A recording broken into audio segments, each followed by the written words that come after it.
Have you ever watched a movie and been like, yeah, I'm never getting that time back? I decided to chase that feeling. I wanted to find the worst movie ever made. See, whether a movie is good or bad, that doesn't really matter to me. I'll watch pretty much anything as long as it's entertaining. I once spent an entire year watching every single Nicolas Cage movie that exists.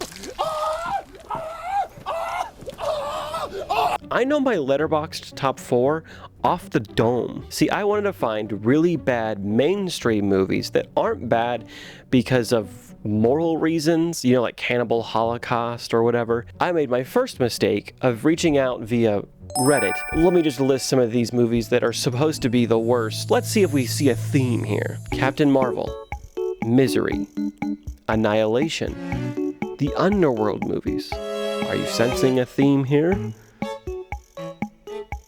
It's women. Women is the main theme there. Eventually, I was able to find 20 of these worst movies ever and then narrow it down to the ones that I believe are just truly horrific, including the #1 spot, which I believe is the worst movie of all time. But first, let's talk about spot number 3.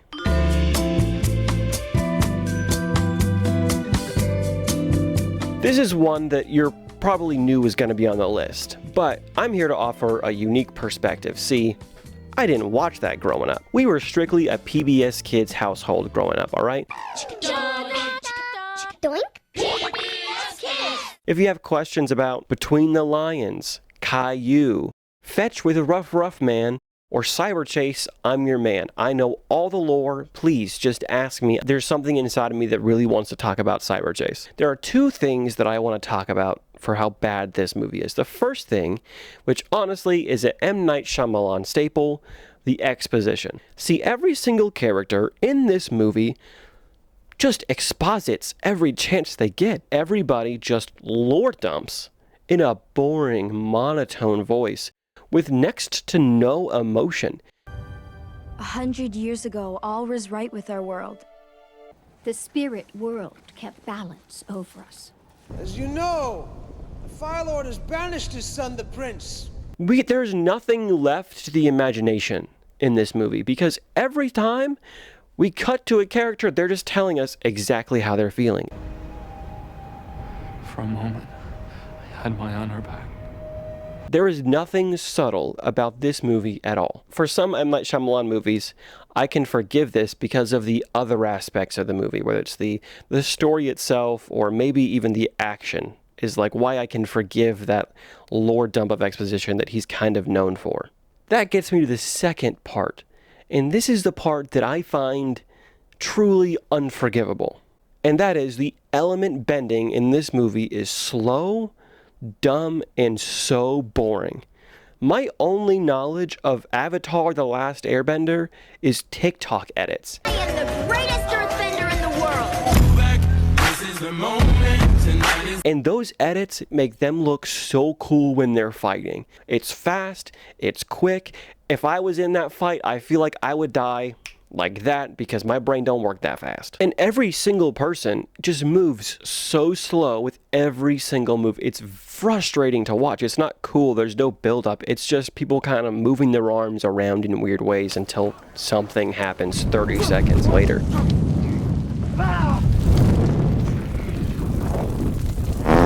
And it doesn't help that the characters are also dumb. Like, for instance, our boy Ung, who I'm pretty sure his name is supposed to be Aang, they happen across a, concentration camp full of earthbenders that the Fire Nation is hosting. Hosting? You don't host a concentration camp. That's a weird way to say that. Fire Nation sent soldiers. We fought them and defeated them.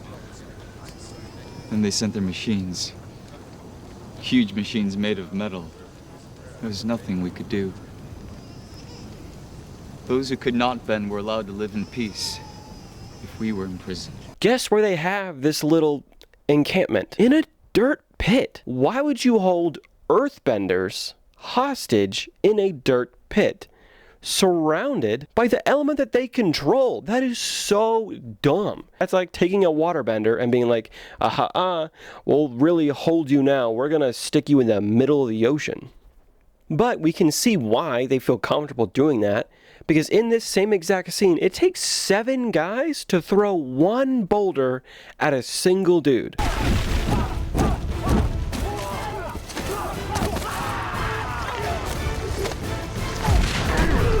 Of course they're not worried about keeping them in a dirt pit because the dudes only throw 1 boulder. And it took 7 of them. Do you know what I would be doing? If I could not pick up a single boulder to drop on a single guy's head, do you know what I would be doing? Pocket sand. Give it! Pocket sand. Second worst movie I have ever seen.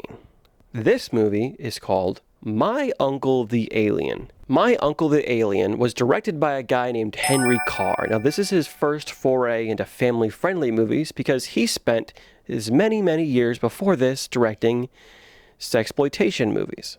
Now, this movie is bad, don't get me wrong, but it's made worse not because of the plot, the set decoration, the acting, the story, the plot,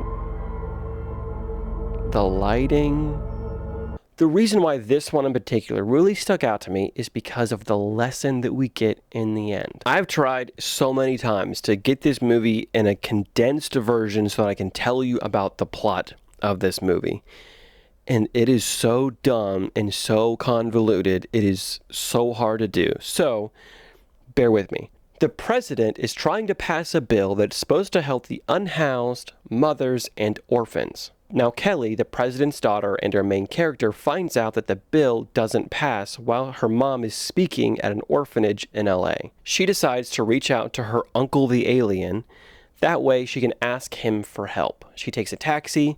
The taxi gets into an accident. A boy named Zig, who stole her bag and her phone, only to get zapped by a laser off-screen twice. No way, dude! I got off this chick again.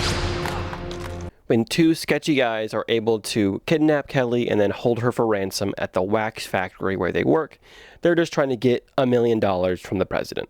In all of this, we get to see her uncle the alien pretending to be a wax figure and like not really helping, but kind of helping. Like he zapped Zig earlier is what we're led to assume. And just watching what's going on. Except for this one part where he waddles over and helps Zig, the boy that initially stole her bag and phone, and just helps him into the building. At the end of the movie, we get the lesson that we are supposed to learn from this. Now, because of all these wacky hijinks, it gets to a point where the police are having a standoff with the kidnappers. They have Kelly and they're like, hey, we're gonna throw her out of the van if you guys don't stop chasing us. So, her uncle, the alien, zaps the whole truck back to the wax museum. This is when he fully just exposes himself to the kids and to the robbers. Not like that. He explains that he can mess and expand time. I can shrink time, I can expand time, or I can stop it. It's good to be an alien. Uncle Alien then tells Kelly that the reason why he didn't help and set all of this in motion is because he wanted her to learn that she's not going to be able to do this with him anymore. That he's going to be leaving her because she's getting too old to need his help. Does that mean that Uncle Alien is a reason the bill didn't pass? You planned everything? Not really. I just got the ball rolling. The rest you two did on your own. If so, that's kind of messed up. The second reason that the alien set this in motion is so that Zig can learn the lesson. Okay, what'd you learn? Rich folks ain't half bad. Very good. A little weak with the grammar, but that's true. You want to know why? Because rich people are just poor folk with money. Rich folks are poor folks with money. That's just the main lesson of the movie, is don't make fun of rich people. This whole movie just feels like a rich person made this because they were getting teased about how much money they make, and we're like, well, we shouldn't tease us, so I'm going to produce and make a whole movie about how rich people are actually nice. Because I'll turn your head inside out. Now we are at what I believe to be the worst mainstream movie ever made. So, Bill Cosby is in this movie, being very Cosby. It makes for a very awkward watch, given the allegations. And despite his overturning of the guilty verdict. I don't really want to watch Cosby in anything, but pushing all that aside to the best that I can, this movie tries so hard to be a ripoff of Airplane or The Naked Gun, except it's not funny. They even try to do a Monty Python rabbit attack, except for 1,000 times worse. And in case you're wondering, the dumb joke of this movie is that parts 1 through 5, the government took back or whatever because it was a secret. Mr. Parker, whom I have the honor to serve, is a man of exceptional talents, whose 5 previous adventures would, I'm sure, have enthralled you, had they not been confiscated in the interests of world security. Leonard Part 6 is so bad that the director of this movie, Paul Wayland, had this to say. It was a terrible mistake. When anyone gets into that position, they are surrounded by sycophants, and no one tells them the truth. But Cosby just wasn't funny. I couldn't tell him directly. I'd say, it feels slow. And he'd say, you worry about construction. Let me worry about funny. Someone else should have been worrying about funny besides Cosby, because this is so bad. So bad, in fact, that we get the funniest bits in a montage in the beginning of the movie, which includes Bill Cosby riding in a Porsche made out to be a tank. Bill Cosby in point shoes pretending to do ballet. He rides an ostrich through an explosion, jumps off a building, and briefly turns into a puppet. And after that montage, our first real intro into the movie is watching a fish growl like a dog and then eat a CIA operative in a pool.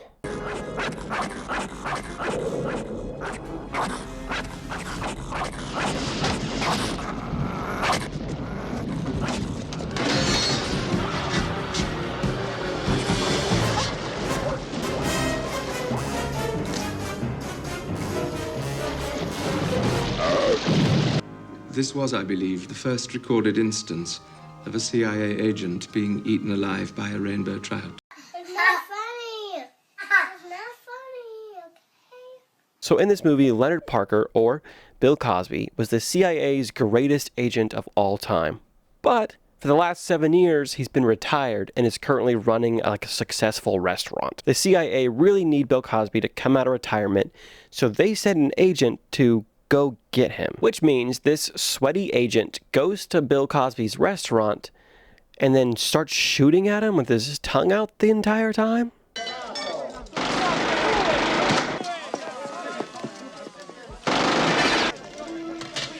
Go easy, Monroe.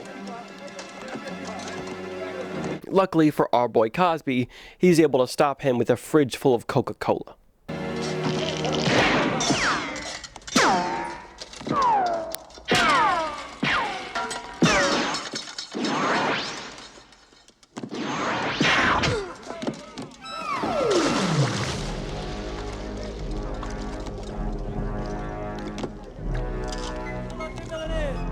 Why, you're asking, does this restaurant have a fridge full of Coca-Cola? I don't know. Anyway, the CIA need Cosby to come out of retirement because agents are getting killed left and right, and they need to stop the vegetarian, heinous woman from taking over the tri-state area with animals. We get a scene later that is legitimately the only funny part of the movie, and that is because while in his car spying, she summons a bunch of frogs that hip, hop, and ribbit his car into the lake.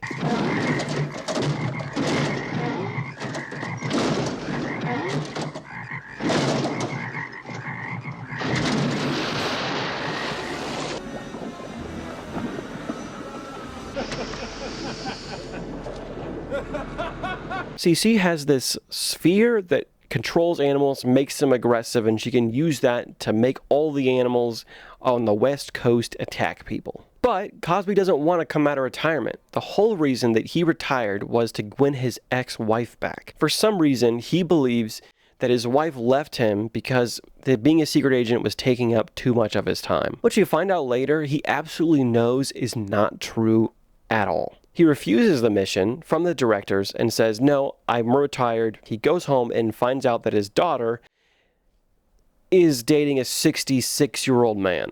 And because of that, Cosby is upset, goes and calls his ex-wife and says, hey, we need to talk about this. She ends up agreeing to a date, the first time in 7 years that they've even talked. So Cosby then spends the next 4 minutes in a montage getting ready for this dinner date. A 4-minute montage of just watching Cosby get primped and proper and trying to find the right clothes to wear and getting a new suit. We find out that the reason that his wife left him is not because he's a secret agent, not because it was taking too much of his time, but because she caught him in a sauna with a young girl naked. Terrible punishment, sir. Even if the girl was only 19. You didn't do anything. But to be fair, sir, Mrs. Parker did find the two of you naked in the sauna, switching each other with birch leaves. Of course, he denies any wrongdoing, and he says what I assume he said a lot in court, which is, I never laid a finger on that girl. I never laid a finger on that girl. No, sir, just the birch leaves. That's why she left you, dude, not because of your work. We then get to actually see Cosby go on this dinner, and that dinner takes 2.5 minutes, and his ex-wife pours food on him because she's still clearly upset by what she saw in the sauna. This motivates Cosby to be like, fine, I'll get out of retirement. And now we're at the 40-minute mark of a movie that's like an hour 15. Finally, we get to see Bill Cosby do some secret agenting. He drives his Porsche that looks like a tank and tries his best to blow open her door, but it doesn't blow up. And it's supposed to be funny as he tries and tries and tries, but it's just not. The bad guy lets him inside the building though. I don't know why. Oh, I remember why. Because she wants him to fight her perfect specimens, her vegetarian dancers that are all dressed up like they're a part of the stage production of The Lion King. They kick his butt until he puts on pointe shoes and does ballet and fights them. Well, I'll say his stunt double does, because the whole time he's wearing this helmet that has a clear visor, but the minute that he starts actually doing ballet, the visor's grayed out, so you cannot see the face of the stunt double. He successfully steals the orb by using a queen bee, which he wants to watch do its thing. Don't mind if I look to you?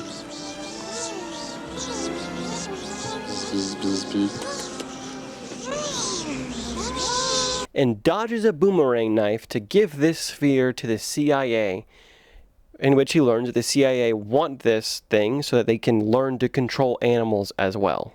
Cosby's family ends up getting kidnapped by the evil vegetarian lady, and he needs to give her the sphere back so that he can get his family back. So he has to go to the CIA and get the sphere back, which he's able to do with the really bad rabbit attack that's like a ripoff of Monty Python and the quest for the Holy Grail. Before giving her back the orb, though, he decides to stop at Safeway, and he fills these vials that are inside the sphere with dishwashing liquid. That way the device doesn't work. A perfect match, sir. He goes and gives her the sphere, only to find out, though, that it was filled with dishwashing liquid to begin with. So, you thought you could fool Medusa Johnson by putting dishwashing liquid into my sphere. So, that was what was in it in the first place, you restaurant spaz. It still works, even though they replaced... It was dishwashing liquid the whole time? Dude, we just see little vials inside of this metal sphere. How does that work? Could I accidentally do that if I went to Safeway and bought the right 4 whatever things of dishwashing liquid? That's kind of scary. Luckily, Cosby is able to destroy the sphere and get his family back by using a plethora of items, which include melted butter. Yes, melted butter. And if you don't cut the wires, I'm gonna thermidor you. Melted butter. Boom. Melted butter. Boom. A horse. Ground beef. Meat. 100% pure beef. Beef.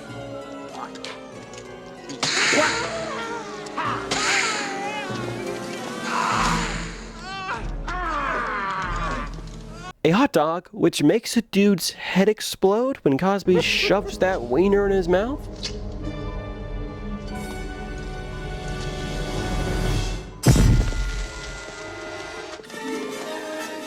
Alka-Seltzer tablets, and of course an ostrich that he rides, jumps off a building, and then turns into a puppet briefly. The movie ends with Cosby's ex-wife back together with him, I think, and she's pouring food on him again. But on every step of this movie, I was aghast by how stupid and dumb this movie is.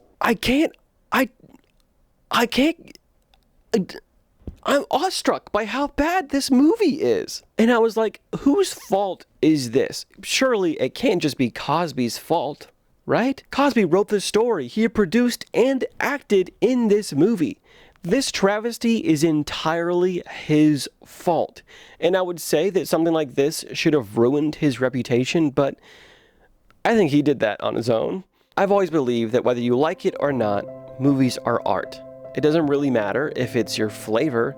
It's a piece of art that expresses something. And that's part of the reason that, for me, I still like bad movies. Because if they're entertaining and I enjoyed the movie, then I still enjoyed that piece of art. Not every piece of art is going to make someone be like, that's really cool. Some people are able to see a piece of art and just say, that's boring. I like to appreciate all art, even if the style isn't necessarily for me. In doing this, though, I had this unfortunate, very gnawing feeling, though. Is there a worse movie out here than this one? I don't know. I don't think so. If you think I'm wrong, I dare you. Go watch Leonard Part 6, and if you have a movie that is worse than this, comment it down below. Let me know what is the worst movie of all time that you yourself have ever watched. There's gotta be something that's worse out there, right? Probably on Tubi.